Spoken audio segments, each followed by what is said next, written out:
Core applications के अंदर. That was the main reason our program was giving us so much errors. तो हमें बस एक काम करना पड़ेगा कि यहाँ पर अपनी डिपेंडेंसी को चेंज करके पुराने वर्जन में ले जाना पड़ेगा. Then it will be sorted. ठीक है, तो हम ये वाला प्रोग्राम ओपन कर लेते हैं. फर्स्ट ऑफ ऑल इस डिपेंडेंसी को हटा देते हैं और नेट से हम लोग क्या करेंगे, दूसरी डिपेंडेंसी को उठाते हैं. तो हम लोग क्या करते हैं, यहाँ पे ले लेते हैं इसमें ई कैश मेविन डिपेंडेंसी. अरे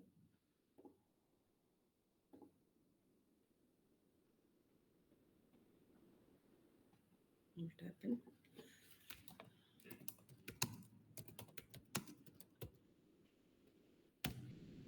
ठीक है, तो हम यहाँ पर क्या करते हैं, इस मेविन डिपेंडेंसी को थोड़ा सा लोअर वर्जन में ले लेते हैं.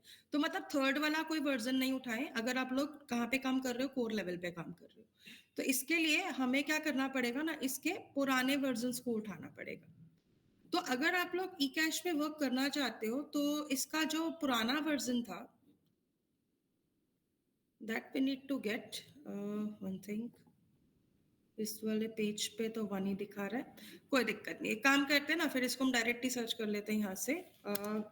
2.8. तो इस तरह से लिख के भी आप सर्च कर सकते हो डायरेक्टली. ठीक है, तो ये वर्जन हम उठा लेते हैं इसमें से और इसको हम कॉपी करके अपने प्रोग्राम में पेस्ट कर देते हैं. ठीक है, तो देखिए अब जैसे ही मैं प्रोग्राम में ये डिपेंडेंसी लगा रही हूँ, सेव कर रही हूँ, लेट द बिल्ड कंप्लीट,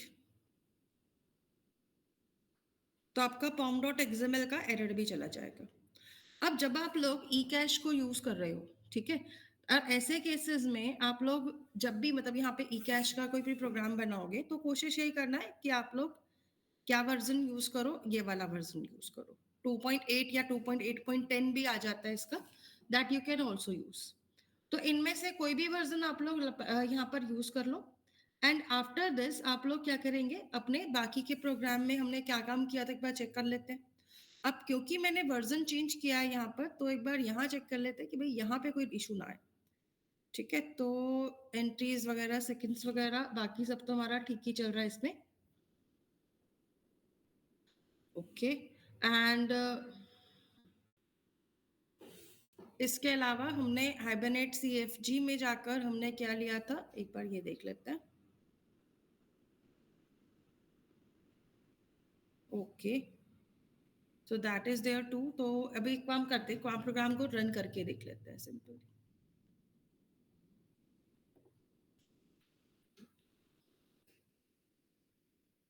तो अभी मैंने यहाँ पर देखो क्या किया, वर्जन मैंने पुराना वाला ले लिया and after I took the old version. तो ये क्या कह रहा है, could not request class org.jcache region factory. क्योंकि जब हम लोग वर्जन चेंज करते हैं ना, तो ऐसे केसेस में क्या रहता है कि यहाँ पर ये बाकी वैल्यूज भी चेंज करता है, क्योंकि जितनी भी चीजें पहले आई थी वो यहाँ पर आ रही थी किसकी हेल्प से, किसकी हेल्प से, आपके ecache 3 की वजह से. अगर मैं ecache 2 का प्रोग्राम लेती हूँ तो ऐसे केसेस में मुझे यहाँ पर उसी के अकॉर्डिंग यहाँ पर वैल्यूज को भी सेट करना पड़ेगा. ओके, तो जो जो चेंजेस आएंगे ना वो एक बार चेकआउट कर लेते हैं. पहला तो हमने कर ही दिया कि हमने वर्जन चेंज कर दिया. आफ्टर दैट आप लोग यहाँ पर क्या करेंगे, कुछ एक्स्ट्रा चेंजेस करेंगे. एक काम करते हैं, सबसे पहले pom.xml में आते हैं क्योंकि ये वर्जन ना बहुत ही पुराना हो गया. तो 2 ले लेते हैं, 8 की जगह पे 2.10 भी ले सकते हैं एंड 2.10.3 कर देती हूँ इसको. तो ये वर्जन भी आपका वर्क कर ही जाएगा क्योंकि सेकंड के सारे वर्जन चल जाएंगे.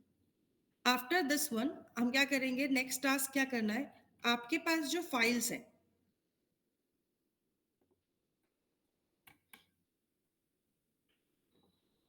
आपके पास जो फाइल्स हैं, लाइक आपने यहाँ पर डिपेंडेंसी सेट किया था, इसके बाद जो हमारी हाइबरनेट CFG फाइल है इसके अंदर आ जाते हैं सबसे पहले तो. और इस फाइल में चेंजेस क्या लगाने हैं, देखो अगर हम लोग कैश यूज कर रहे हैं सेकेंड लेवल कैश, तो ऐसे में हमें यहाँ पर सेकेंड वर्जन के अकॉर्डिंग यहाँ पर क्या चेंजेस लगाने हैं वो यहाँ से दिखेंगे.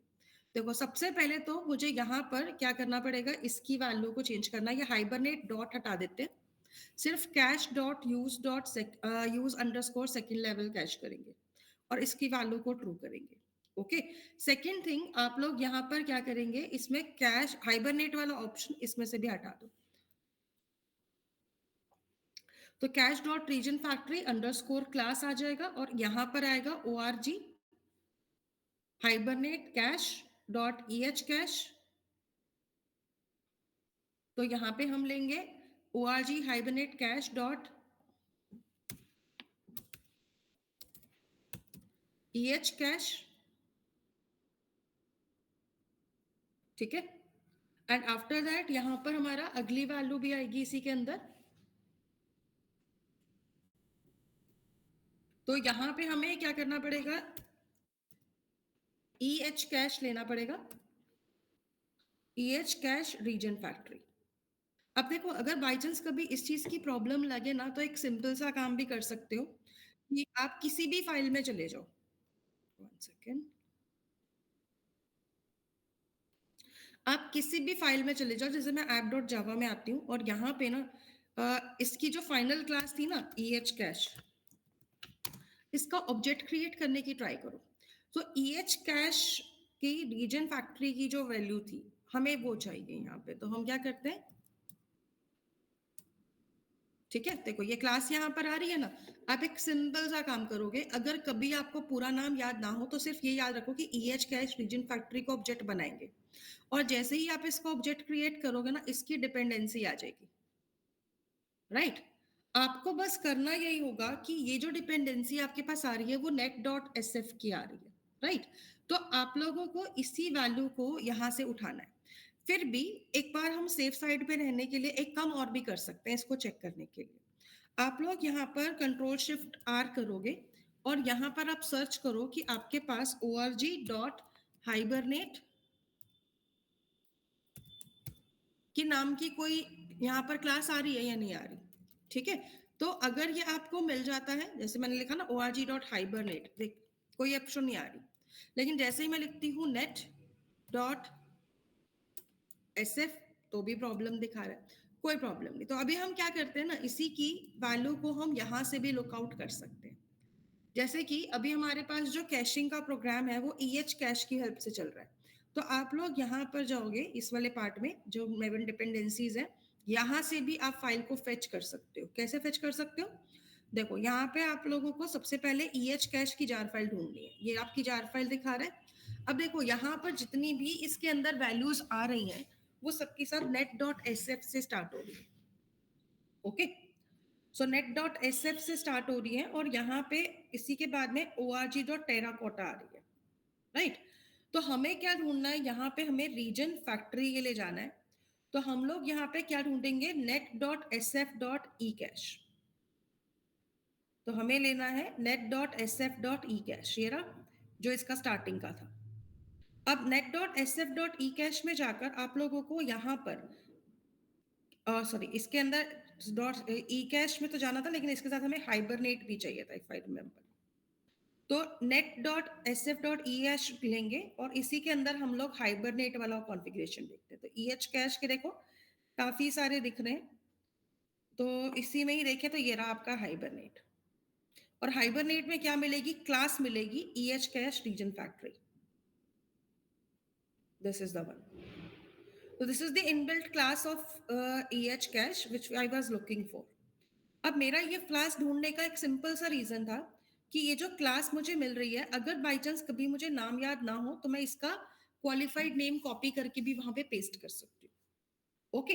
एंड अगर आप लोगों को यहाँ पर जैसे अभी इंपोर्ट में हमें ऑप्शन मिल ही रही थी, तो आप यहाँ से भी वैल्यू उठा सकते हो। One second.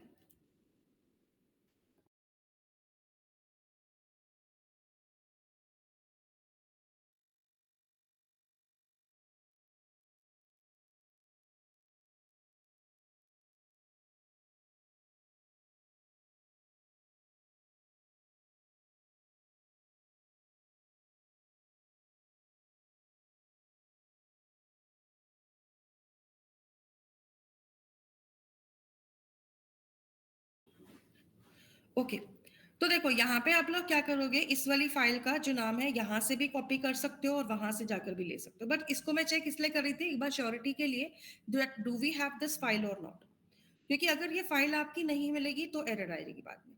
तो आप लोगों को बस करना क्या है, CFG में जाना है और यहाँ पे ये जो नाम दे रखा है, क्योंकि अगर ये इसको लुकआउट भी करेगा ना तो ये इसको फाइल नहीं मिलने वाली, इसी वजह से मैंने यहाँ पर इसको फेच किया। फिर भी एक बार हम इसको रन भी करके देखते हैं। ये लास्ट वाली लाइन को हटा दीजिएगा जो JX वाला आ रहा था।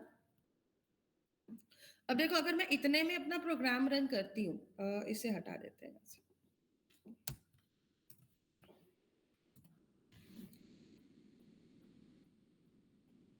तो भी ये एक्सेप्शन दिखाएगा ही दिखाएगा, क्योंकि इसको क्या नहीं मिलेगा, इसको ये ORG हाइबरनेट कैश नहीं मिलेगी, क्योंकि ये हमारे जार फाइल्स में है ही नहीं। So this is the reason मैंने यहाँ पे इसको इंपोर्ट्स के थ्रू गेट करके फाइल के नाम को लिया है, सो दैट मैं इसको वहां पे पेस्ट कर सकूं। तो यहाँ पे हम क्या करते हैं, इस फाइल के नाम को लेते हैं, कट कर लेते हैं, इसकी जरूरत तो नहीं है हमें, सेव कर दो फाइल को और हाइबरनेट CFG में आ जाओ, और यहाँ पे आके ORG हाइबरनेट कैश की जगह पे आप लोग क्या करोगे, इस वाली वैल्यू को लोगे। तो पहला चेंज तो देखो यहाँ पे ये है, तो यहाँ की फाइल को कैसे फेच करना है, आप लोग रीजन फैक्ट्री की क्लास को ढूंढोगे EH कैश की, और ये आपको जिस भी पैकेज में मिलेगी आपको उसका पूरा नाम यहाँ पे डालना है, ठीक है। और ऐसे ही आप बाकी चीजों के साथ भी कर सकते हो, जब भी आप कोई क्लास या कोई इस तरह का डेटा यहाँ पे सेटअप करोगे। इसके बाद अभी क्या कर सकते हैं हम लोग, नेक्स्ट टास्क पे आते हैं, और यहाँ पे हमारा हाइबरनेट का सेटिंग तो आ गया। अब हाइबरनेट की सेटिंग के बाद में आप लोग यहाँ पर जब अपने प्रोग्राम में आओगे और इसके अंदर आप लोग क्या करेंगे, अपनी वैल्यूज को सेट करोगे। सो ऐसे केसेस में आप लोग अपनी,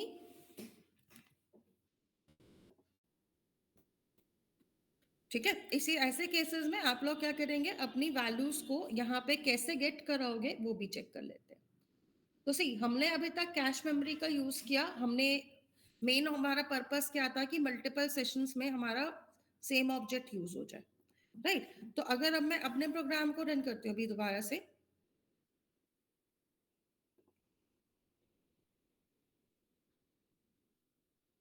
ये वही पुराने वाले का आ रहा है, देखो प्रॉब्लम कि पुरानी वाली जो हमारी ऑप्शंस थी उसी की वजह से ये यहाँ पर एरर दिखा रहा है।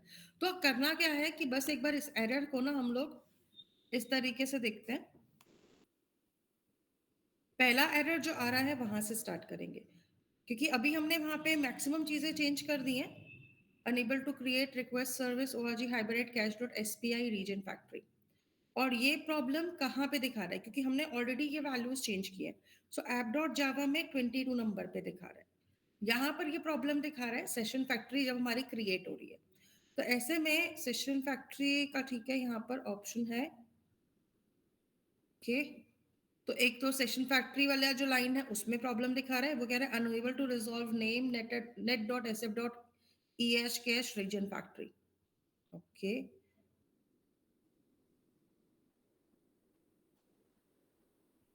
एक्चुअली ये प्रोग्राम ना हमें लगता है शुरू से ही बनाना पड़ेगा, बिल्कुल सेकंड वर्जन के अकॉर्डिंग, तभी ये प्रॉब्लम दिखा रहा है।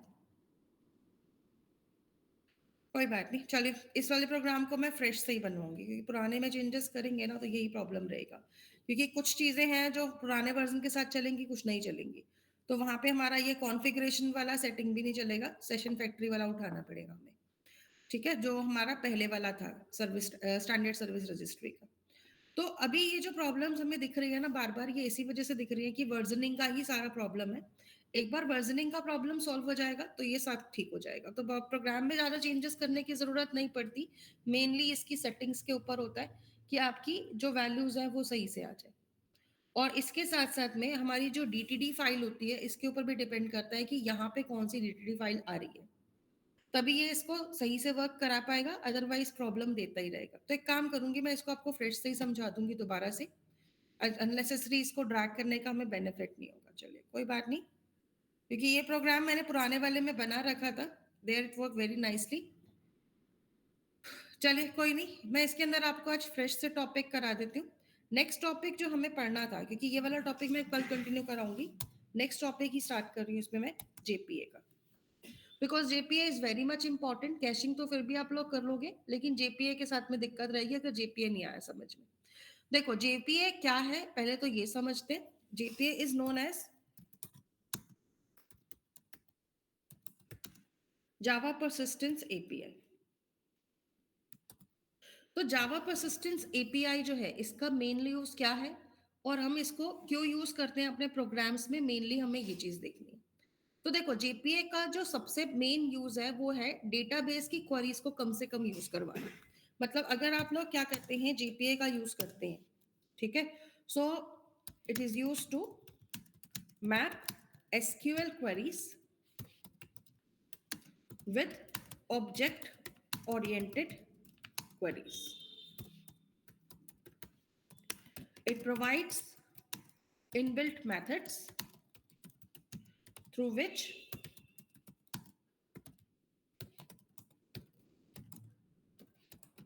we can easily use tables from a database.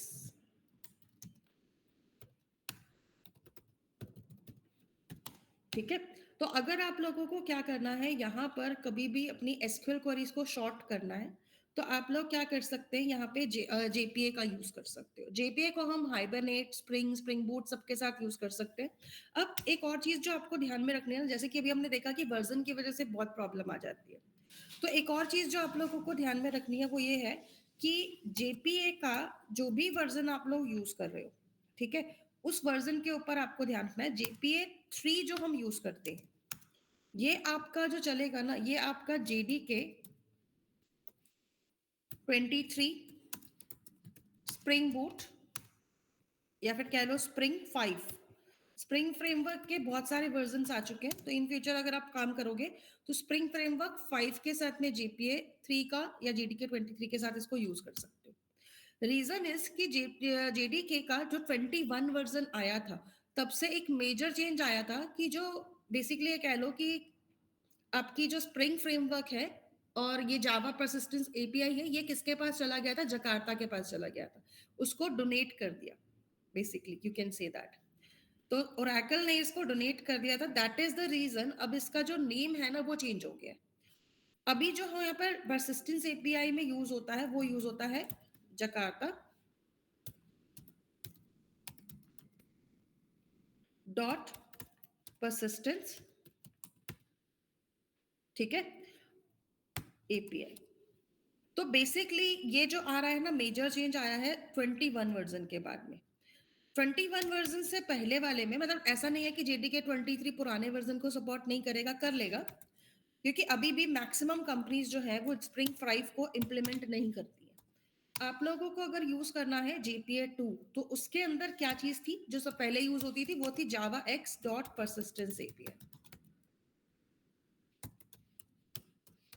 तो पहले यूज होता था ये वाला, ठीक है, और अब यूज होता है ये वाला। तो चेंज क्या आया, सिर्फ जावा एक्स की जगह पे जकार्ता आ चुका है। तो अगर आप कभी भी 3.1 यूजर करते हो इसका वर्जन तो ऐसे केसेस में जावा एक्स काम नहीं करेगा, जकार्ता यूज करना पड़ेगा। अगर आप पुराना वर्जन ले रहे हो तो जावा एक्स यूज करना पड़ेगा। तो ये चीज आपको बहुत ज्यादा ध्यान रखनी पड़ेगी, अदरवाइज प्रोग्राम में एरर्स आते रहेंगे, प्रोग्राम चलेगा नहीं। अब सबसे पहले तो हम क्या करेंगे, यहाँ पे हम लोग अपने प्रोग्राम्स में आते हैं। अब देखो अगर आप लोगों को करना क्या है कि जेपीए का यूज करना है तो जेपीए अब इसके अंदर हम ये देखेंगे कि वर्किंग कैसे करेगा, ठीक है। तो अगर आप लोग जेपीए के अंदर आएंगे तो ये क्या करता है, हाइबरनेट के साथ में अभी हम लोग इसको यूज करने वाले, ठीक है। तो हाइबरनेट इज वेरी यूजफुल, लेकिन इसका सबसे ज्यादा यूज जो आपको दिखेगा वो स्प्रिंग वर्क के साथ दिखेगा, स्प्रिंग और स्प्रिंग बूट के साथ में, ठीक है। तो जेपीए के साथ में अगर हम हाइबरनेट को यूज करते हैं तो बहुत यूजफुल है, ठीक है, for implementing object relational mapping in Java applications. तो अगर आपको जावा एप्लीकेशंस में ऑब्जेक्ट रिलेशनल मैपिंग करनी है, मतलब ओआरएम का यूज करना है, तो ऐसे केसेस में आप जेपीए का यूज करते हो। अब अगर आप लोग जेपीए यूज करने जा रहे हो अपने प्रोग्राम्स के अंदर, तो इसके लिए हम जब प्रोजेक्ट को बनाएंगे तो उसमें क्या क्या चीजें आएंगी वो हम साथ के साथ देखते हैं। सबसे पहले कंट्रोल इन करते हैं और यहाँ पे हम लोग मेवन का एक प्रोजेक्ट क्रिएट करते हैं। यहाँ पर आकर आप लोग ले लीजिए org.apache.maven.artifacts आर्किटाइप्स। इट्स टेकिंग पुराना वाला ऑप्शंस, तो let just do one thing, इसको बैक करके नेक्स्ट करते हैं।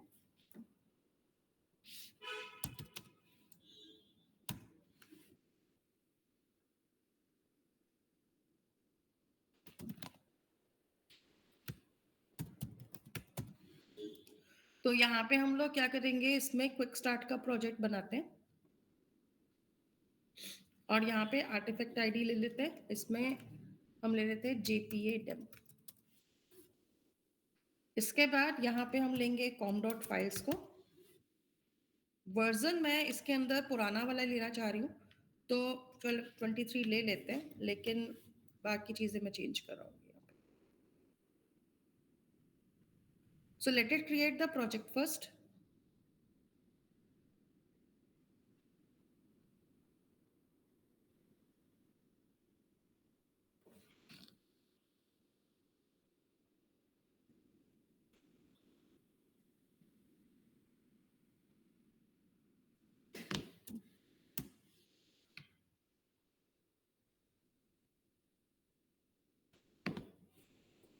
अब देखो, जब आप लोग जेपीए का यूज करोगे हाइबरनेट के साथ में, तो ऐसे केसेस में सबसे पहली जो सबसे मेन चीज आती है वो होती है डिपेंडेंसी।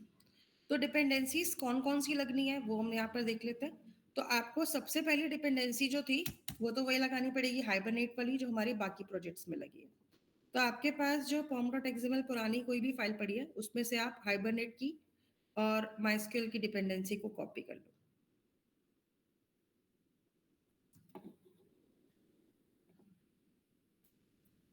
आफ्टर दिस वन आप लोग इसको सेव करिए। सेव करने के बाद इसके अंदर आप क्या करिएगा,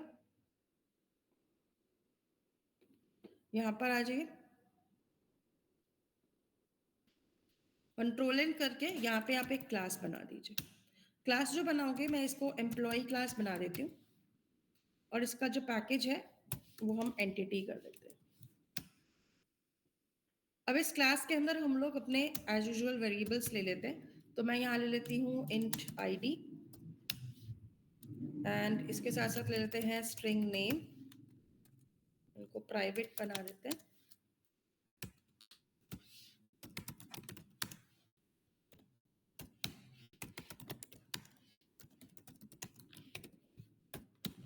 एंड आफ्टर दैट यहाँ पे हम लोग लॉम्बॉक की जो है नोटेशंस को ऐड कर देते हैं। तो एक काम और करते हैं ना, यहाँ पे हम किसी दूसरे प्रोजेक्ट से उठा लेते हैं इसको।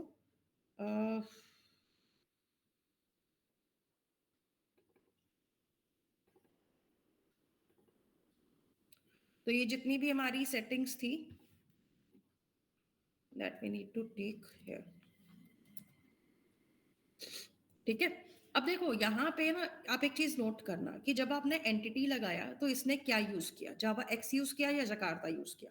अगर ये बाय डिफॉल्ट इंपोर्ट करे जकार्ता को, तो समझ जाना आपने क्या किया है, आपने नया वाला जेपीए यूज किया हुआ है। ठीक है, अगर पुराना वाला है तो जावा एक्स आएगा बाय डिफॉल्ट। तो यही इंपॉर्टेंस होती है इसकी, ये वाली वैल्यू हमें चेंज करनी पड़ेगी अगर हमारा न्यू वाला जेपीए यूज होता है तो। इसके बाद यहाँ पे एज यूजुअल @id लगा देते हैं। अभी मैं इसमें जनरेटर क्लास ऐड नहीं कर रही हूँ, सिंपल बना रही हूँ उसको। ठीक है, तो ये हमारी मेनली पहले तो एंटिटी क्लास बनेगी। अब जब आपकी एंटिटी क्लास बन जाती है, इसके बाद आपको नेक्स्ट टास्क ये करना होगा कि आप अपने प्रोग्राम में इन डिपेंडेंसीज जब ऐड कर रहे थे, तो आपने यहाँ पर क्या क्या लिया था, हाइबरनेट, माइस्क्यूएल एंड लॉम्बो। इसके साथ साथ एक डिपेंडेंसी और लगाओ जीपीए को और ज्यादा अच्छे से यूज करने के लिए। कौन सी डिपेंडेंसी आएगी, that will be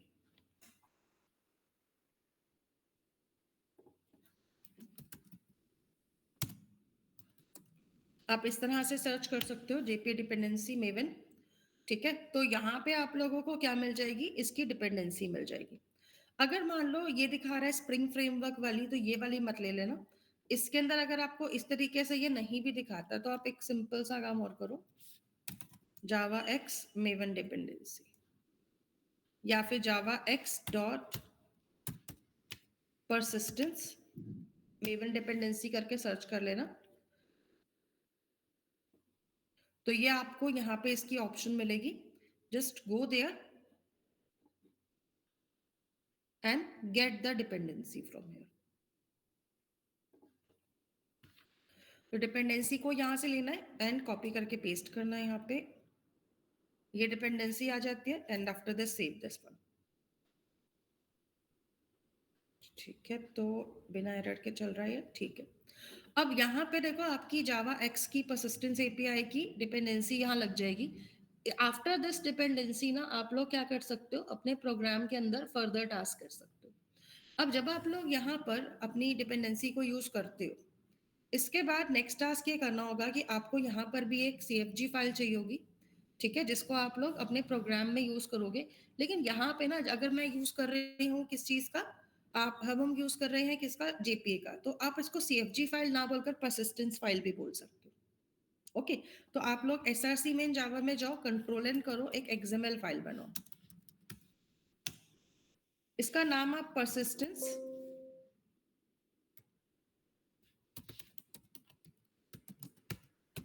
dot XML रख सकते हो।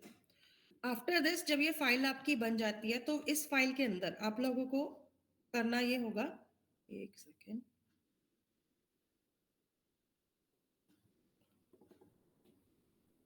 ठीक है, तो इस फाइल के अंदर आप लोगों को करना ये है कि इस फाइल के अंदर आपको कोड ऐड करना होगा परसिस्टेंस फाइल का। तो आप लोग नेट पे भी सर्च कर सकते हो कि आपका इसका कोड क्या आएगा। ठीक है, तो यहाँ से आ जाइए और क्या सर्च करो, persistence dot XML file in JPA. तो आप लोग यहाँ पे नेट पे कहीं से भी सर्च कर सकते हो, आपको हर जगह पे परसिस्टेंस फाइल का एग्जाम्पल मिल जाएगा। So you can copy it from anywhere. This is the persistence file. तो आप लोग इसको यहाँ से क्या करेंगे, कॉपी पेस्ट कर लीजिए।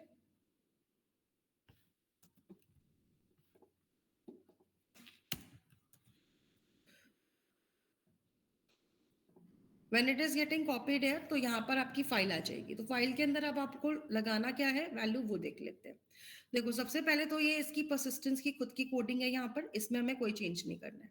यहाँ पर आप लोग क्या करेंगे, अपनी क्लास की वैल्यूज को सेट करना स्टार्ट करोगे, जहां लिखा है ना एंटिटी मैनेजर क्लास नेम, यहाँ पर आप लोगों की क्लास का नाम आएगा, ठीक है, जिससे कि आपको यहाँ पे ऐड ऑन कराना है।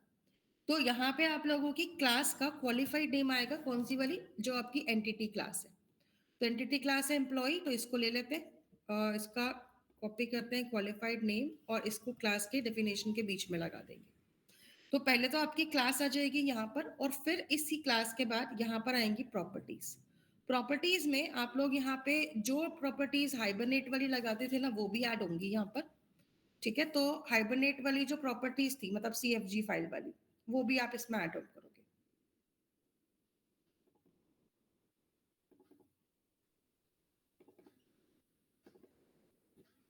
तो यहाँ पर आपके पास जो यहाँ पे ऑप्शंस थी, जैसे ये वाली प्रॉपर्टीज थी जिसमें आप लोग HBM to DDL ले रहे थे, डायलेक्ट ले रहे थे, ये सारी की सारी प्रॉपर्टीज यहाँ पर लगाने की ज्यादा वैसे जरूरत तो नहीं पड़ेगी। आपको मेन मेन यहाँ पर लगाना है, मतलब HBM to DDL ले लेते हैं, हाइबरनेट, डायलेक्ट, एंड इसके साथ साथ में आप लोग जो URL वगैरह लोगे ना उसमें चेंज आएगा। चलो एक काम करते हैं, पहले मैं इसको कॉपी कर लेती हूँ, फिर इसमें से हटा देंगे जो नहीं चाहिए होगा।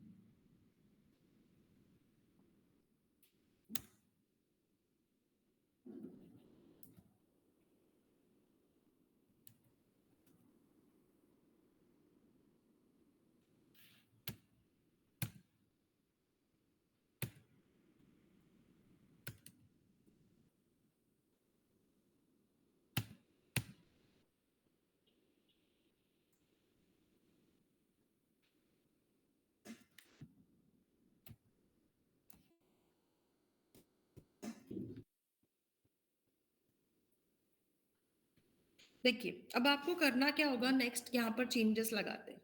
देखो, सबसे पहली प्रॉपर्टी आएगी यहाँ पर आप लोगों की एचबीएम। अब हाइबरनेट के अंदर जब आप लोग यहाँ पर लेते थे ना पुरानी वाली इसमें ऑप्शंस में, तो चेंज क्या था कि यहाँ पे लिखेंगे हाइबरनेट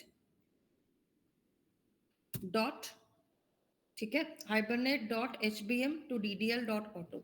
अब यहाँ पे जब आप लोग इस प्रॉपर्टी को ऐड करते हो तो देखो यहाँ पर अभी तो ये एरर दिखा रहा है, वाई? क्योंकि यहाँ पर इसकी जो वैल्यू थी वो अब आपको क्या करनी पड़ेगी, थोड़ी सी चेंज करके लगानी पड़ेगी।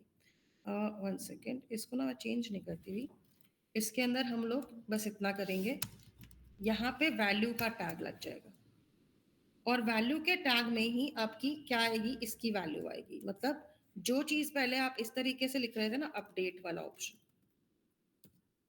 ये आपका इस तरीके से आ जाएगा। ओके, तो ये चेंज करना है। सबसे पहले तो H B M to D D L वाला ऑप्शन आ गया, इसके साथ साथ आपका डायलेक्ट वाला ऑप्शन भी आ जाएगा।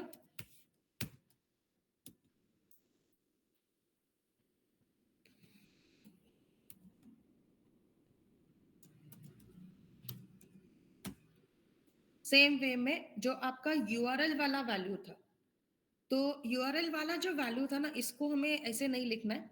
आप क्या करेंगे, यहाँ पर इस वाली लाइन का ये वाला पार्ट ले लीजिए, इसको कट कर लेते हैं और इस लाइन को डिलीट कर देते हैं। क्योंकि देखो नीचे आपको Java X persistent JDBC driver दे रखा है, ठीक है। तो आपको बस इतना करना होगा कि यहाँ जाकर अपनी वैल्यू को लेना है। अभी हमने यूआरएल लिया था, तो जो डेटाबेस का यूआरएल है वो यहाँ पर आएगा। एंड इसके बाद आपको क्या करना होगा, इसी वे में अपनी बाकी वैल्यूज को भी चेंज करना है। तो आपकी जो पहले ड्राइवर क्लास होती थी वो थी com dot my skill dot C J dot JDBC driver, इसको भी यहाँ से हटा देते हैं।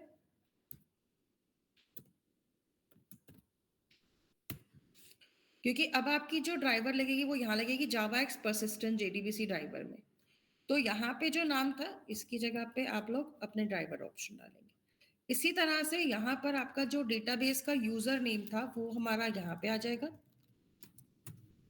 और यहाँ पे उसका पासवर्ड आ जाएगा। ओके, तो मतलब हमारी ये वाली जो तीन चार लाइनें थी ना यहाँ पर, बेसिकली ये वाली दो प्रॉपर्टीज हटा देते हैं और भी, ठीक है। इसके बाद आप लोगों को नेक्स्ट टास्क क्या करना है, अगर आप शो एसक्यूएल करना चाहते हो तो ये वाली प्रॉपर्टी यूज कर सकते हो, कोई प्रॉब्लम नहीं है। बस वही करना पड़ेगा कि हमें इसको वैल्यू टैग में लगाना पड़ेगा।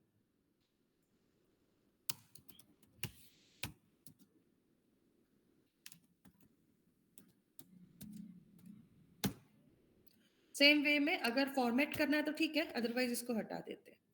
तो ये आपको क्या चेंजेस करने थे, प्रॉपर्टी नेम और वैल्यू टैग के अंदर आएगी यहाँ पर वैल्यूज, पहले की जैसा नहीं आएगी, ये बीच में जो लिख देते थे। तो आप लोगों को क्या करना है, ये सारी वैल्यूज इस तरीके से सेट करनी है। तो जब आपकी परसिस्टेंस वाली फाइल सेट हो जाती है तो आप लोग क्या करेंगे, अब नेक्स्ट टास्क पे आ जाइए। तो इसको सेव कर देते हैं, ठीक है। तो ये आपकी परसिस्टेंस फाइल बनेगी। अब जब परसिस्टेंस फाइल बन जाती है तो इसके बाद आपकी जो यहाँ पर कौन सी वाली फाइल थी, आपकी ऐप डॉट जावा फाइल है, उसमें आ जाइए।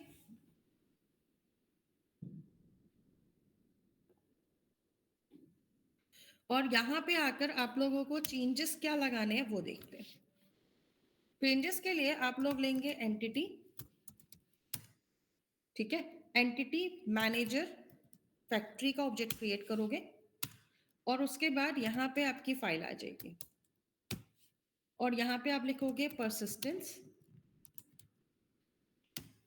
डॉट, और इसके अंदर लिखना है क्रिएट एंटिटी मैनेजर फैक्ट्री, और ब्रैकेट्स में आप लोग क्या देंगे, अपनी परसिस्टेंस फाइल का नाम देंगे। तो क्या लिखना है, परसिस्टेंस डॉट एक्सएमएल। तो जब आपकी ये वाली इंफॉर्मेशन आती है, नेक्स्ट लाइन में आकर आप लोग क्या करेंगे, एंटिटी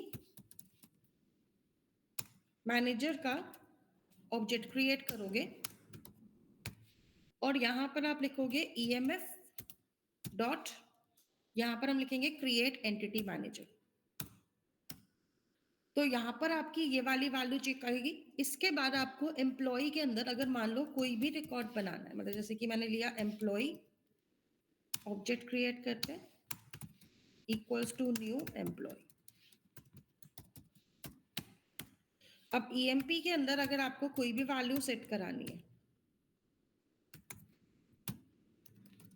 जैसे कि मुझे आईडी सेट कराना है तो मैंने लिख दिया 101, ईएमपी डॉट सेट नेम कराना है तो मैंने यहाँ पे लिख दिया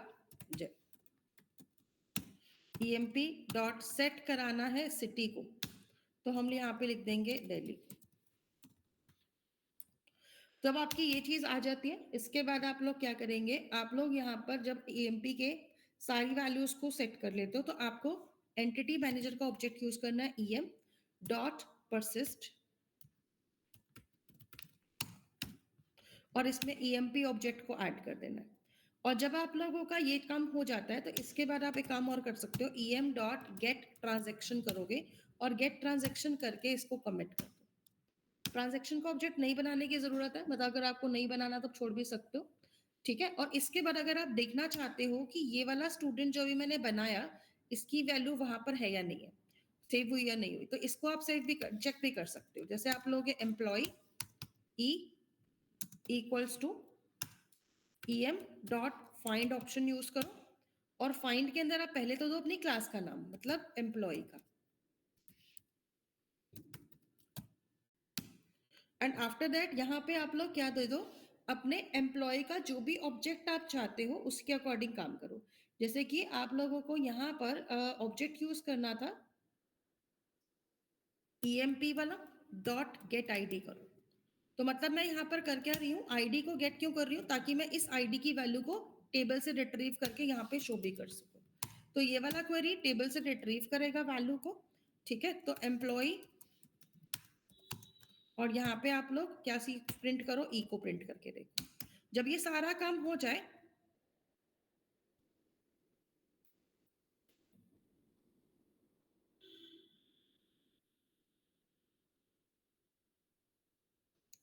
ओके, तो जब ये सारा प्रिंट हो जाए तो फिर आप लिखोगे em dot close and emf dot close. तो ये चीज आपको बनानी है यहाँ पर। जब आपका ये वाला टास्क हो जाता है इसके बाद आप लोग अपना प्रोग्राम एक बार रन करके देख सकते हो।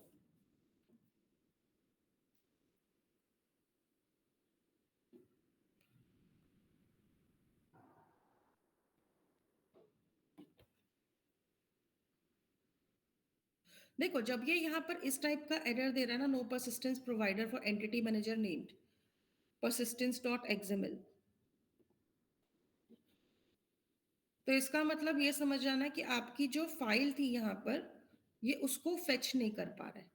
तो अगर आपकी फाइल फेच नहीं होती है, ठीक है, इन दैट केस आप लोगों को बस क्या करना होगा कि यहाँ पे एक बार तो अपनी फाइल की जो हमारी इंफॉर्मेशन है इसको देखना होगा। जैसे कि हमने लिया था परसिस्टेंस, ठीक है, तो परसिस्टेंस डॉट एक्सएमएल फाइल जो हम यहाँ पे ले रहे थे,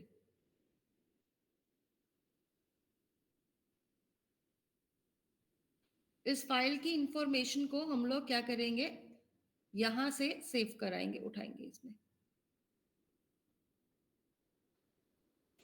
एक बार यहाँ आ जाते हैं आपकी फाइल के अंदर, एक्सएमएल वाली फाइल में। एक्सएमएल फाइल में आप लोग क्या करेंगे, परसिस्टेंस यूनिट नेम में मैंने टेस्ट परसिस्टेंस लिया था और देखो मैंने रिसोर्स कौन सा लिया था, यहाँ पे इसका अंदर रिसोर्स ले रखा था, that we don't need to take. एक काम करते हैं, इसको हटा देते हैं।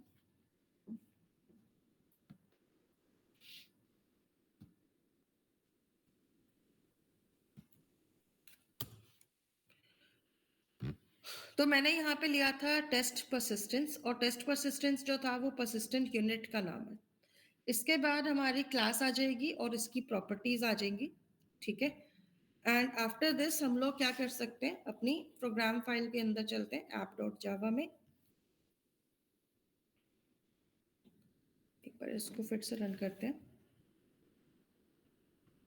सेम एक्सेप्शन दिखाएगा क्योंकि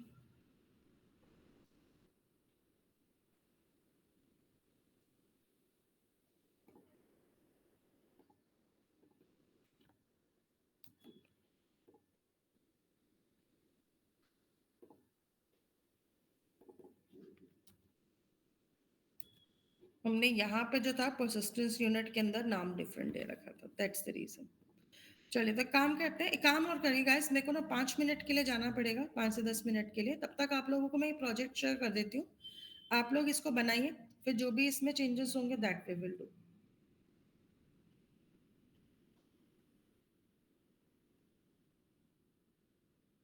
ओके।